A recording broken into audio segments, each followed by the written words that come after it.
Hi friends, ಎಲ್ರಿಗೂ welcome ಅಂತ ಹೇಳ್ತಾ ಇವತ್ತಿನ ಟಾಪಿಕ್ ಬಂದು ರಾಜ್ಯದಲ್ಲಿ ನಡೀತಿರ್ತಕ್ಕಂಥ ಹಿಟ್ಲರ್ ಆಡಳಿತದ ಬಗ್ಗೆ. ಯಾಕಪ್ಪ ಈ ಮಾತು ಹೇಳ್ತಾ ಇದ್ರಿ ಅಂದರೆ, ಕರ್ನಾಟಕದಲ್ಲಿ ಇರ್ತಕ್ಕಂಥದ್ದು ಕಾಂಗ್ರೆಸ್ ಸರ್ಕಾರ ಅಲ್ಲ, ಇದು ಹಿಟ್ಲರ್ ಸರ್ಕಾರ ಮತ್ತು ಇದು ಒಂಥರ ಸರ್ವಾಧಿಕಾರಿಯಾದಂಥ ಸರ್ಕಾರ ಅಂತ ಹೇಳ್ಬೋದು. ಯಾಕೆ ಅಂದರೆ ಇವರು ಹೇಳೋದೊಂದು ಮಾಡೋದೊಂದು, ಕೊಟ್ಟ ಮಾತಂತೂ ಯಾವ ರಾಜಕಾರಣಿಗಳಾಗಿರ್ಬೋದು ಯಾವುದೇ ಪಕ್ಷಗಳು ಕೂಡ ನಡೆಸೋದಿಲ್ಲ. ಯಾಕೆ ಅಂದರೆ ನಿನ್ನೆ ಮೊನ್ನೆನೋ ನಡೆದಿರ್ತಕ್ಕಂಥ ಘಟನೆಗಳು ನಿಮಗೆ ಗೊತ್ತಿದೆ. ಆದರೆ ಕಾಂಗ್ರೆಸ್ ಅವರು ಕೊಟ್ಟಿರ್ತಕ್ಕಂಥ ಭರವಸೆ ಏನಿತ್ತು, 56,000 ಹುದ್ದೆಗಳು ಒಂದು ತಿಂಗಳಲ್ಲಿ ನಾವು ಭರ್ತಿ ಮಾಡ್ತೀವಿ ಅಂತ ನಮ್ಮ ಸಿದ್ದರಾಮಯ್ಯನವರು ಏನು ಹೇಳಿದರು, ಆ ಒಂದು ಭರವಸೆಗಳು ಹುಸಿಯಾಗಿದೆ. ಒಂದು ತಿಂಗಳಲ್ಲ, 1.5 ತಿಂಗಳಾದರೂ ಕೂಡ ಯಾವುದೇ ರೀತಿಯಲ್ಲೂ ಇವರು ಉದ್ಯೋಗಗಳನ್ನು ನೋಟಿಫಿಕೇಷನನ್ನು ಯಾವುದು ಬಿಡ್ತಾ ಇಲ್ಲ. 56,000 ಹುದ್ದೆಗಳಲ್ಲಿ ಸುಮ್ಮನೆ ಒಂದು ಕುಂಟು ನೆಪಗಳನ್ನು ಹೇಳ್ಕೊಂಡು ತಿರುಗಾಡ್ತಾ ಇದ್ದಾರೆ. ಒಳ ಮೀಸಲಾತಿ ವಿಚಾರ ಆಗಿರ್ಬೋದು, ಮತ್ತಿತರ ಸಮಸ್ಯೆಗಳನ್ನು ರಾಜ್ಯದಲ್ಲಿ ಇದೆ ಅಂತ ಹೇಳ್ಕೊಂಡು ತಿರುಗಾಡ್ತಾ ಇದ್ದಾರೆ. ಆದರೆ ಒಳ ಮೀಸಲಾತಿ ವಿಚಾರವಾಗಿ ಸಮಸ್ಯೆಯನ್ನು ತಂದಿದ್ದೆ ಕಾಂಗ್ರೆಸ್ ಪಕ್ಷ. ಕಾಂಗ್ರೆಸ್ ಪಕ್ಷದಿಂದನೇ ಒಳ ಮೀಸಲಾತಿ ವಿಚಾರ ಇಷ್ಟೊಂದು ದೊಡ್ಡವಾಗಿ ಮಟ್ಟದಲ್ಲಿ ಪ್ರಚಾರ ಆಗಿದ್ದು, ಅದೇ ರೀತಿ ದೊಡ್ಡ ಸಮಸ್ಯೆ ಆಗಿದ್ದು ಕೂಡ. ಸೊ ಆದರೆ ಅವ್ರು ಏನು ಹೇಳ್ತಾರೆ, 56,000 ಹುದ್ದೆಗಳನ್ನು ಒಂದು ತಿಂಗಳಲ್ಲಿ ನಾವು ಭರ್ತಿ ಮಾಡ್ತೀವಿ ಅಂತ ಹೇಳಿದರು.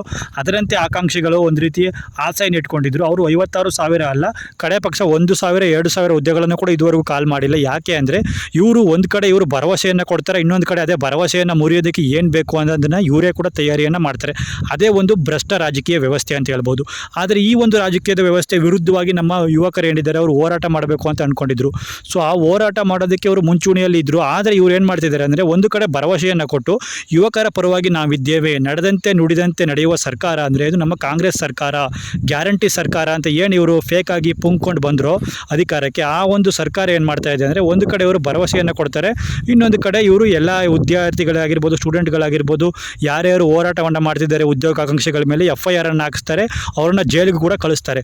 ಸೊ ಇವರೇ ಕೂಡ ಇಲ್ಲಿ ಪ್ರತಿಭಟನೆಗೂ ಕೂಡ ಅವಕಾಶವನ್ನು ಕೊಡ್ತಾ ಇಲ್ಲ. ಸೊ ಪ್ರತಿಭಟನೆ ಮಾಡಿದರೆ ಎಲ್ಲಿ ನಮ್ಮ ಬಂಡವಾಳ ಬಯಲಾಗುತ್ತೋ ಅಂತ ಏನು ಮಾಡಿದ್ದಾರೆ ಇವಾಗ ಅಂದರೆ, ಪ್ರತಿಭಟನೆಗೆ ಇನ್ನೂ 1 ವರ್ಷಗಳ ಕಾಲ ಅವಕಾಶ ಕೊಡಬಾರ್ದು ಅಂತ ಇವರು ಈಗ ಪೊಲೀಸ್ ಇಲಾಖೆ ಕಡೆಗೆ ಎಲ್ಲ ಇಲಾಖೆಗಳಿಗೂ ಇವರು ಸುತ್ತೋಲೆಯನ್ನು ಕೊಟ್ಟಿದ್ದಾರಂತೆ. ಈಗ ಬಂದಿರತಕ್ಕಂಥ ಮಾಹಿತಿ ಪ್ರಕಾರ 1 ವರ್ಷದೊಳಗೆ ಯಾವುದೇ ರೀತಿಯಾಗೂ ಪ್ರತಿಭಟನೆ ಮಾಡಬಾರ್ದು, ಯಾರು ಕೂಡ ರೋಡಿಗೆ ಇಳಿಬಾರ್ದು ಯುವ ಸಮೂಹ, ಮತ್ತು ಯಾರು ಕೂಡ ಹೋರಾಟಕ್ಕೆ ಅನುಮತಿಯನ್ನು ಕೊಡಬಾರ್ದು ಅಂತ ಒಂದು ಕಡೆ ಇವರೇ ಕೂಡ ಯುವಕರಿಗೆ ಒಂದು ರೀತಿ ದಾರಿ ತಪ್ಪಿಸ್ತಾ ಇರೋದೇ ಈ ಕಾಂಗ್ರೆಸ್ ಸರ್ಕಾರ. ಸೊ ಇವರು ಈ ಕಡೆ ಕೊಟ್ಟ ಮಾತನ್ನು ಕೂಡ ಪಾಲಿಸ್ತಾ ಇಲ್ಲ, ಇವರು ತಮ್ಮ ಹಕ್ಕಿಗಾಗಿ ಹೋರಾಟ ಮಾಡೋದಕ್ಕೂ ಕೂಡ ಬಿಡ್ತಾ ಇಲ್ಲ. ಅಂದರೆ ಇವರು ಒಂದು ರೀತಿ ಈ ಕಡೆ ಹಿಟ್ಲರ್ ಆಡಳಿತ ಮಾಡ್ತಿದ್ದಾರೆ. ಯಾಕಂದರೆ ನಾವು ಹೇಳ್ದಂಗೆ ನಡೀಬೇಕು, ಈ ಸರ್ಕಾರದಲ್ಲಿ ಯಾರು ಕೂಡ ಪ್ರತಿಭಟನೆ ಮಾಡಬಾರ್ದು, ಯಾರು ಕೂಡ ಹೋರಾಟ ಮಾಡಬಾರ್ದು, ನಮ್ಮ ಬಂಡವಾಳ ಬಯಲಾಗಬಾರ್ದು, ಯಾರು ಕೂಡ ಉದ್ಯೋಗ ಬೇಕು ಅಂತ ರೋಡಿಗೆ ಇಳಿಬಾರ್ದು, ಪ್ರತಿಭಟನೆಗೆ ಅನುಮತಿ ಕೊಡಬಾರ್ದು, ಯಾರು ಪ್ರತಿಭಟನೆ ಮಾಡೋಕ್ಕೆ ಬರ್ತಾರೆ ಅವ್ರ ಮೇಲೆ FIR ಹಾಕಬೇಕು, ಜೈಲಿಗೆ ಹಾಕಬೇಕು, ಅವ್ರಿಗೆ ಕಾನೂನಾತ್ಮಕವಾಗಿ ಭಯವನ್ನು ಹುಟ್ಟಿಸ್ಬೇಕು. ಅಂದ ರೀತಿ ಇದು ಸರ್ವಾಧಿಕಾರಿ ಸರ್ಕಾರ.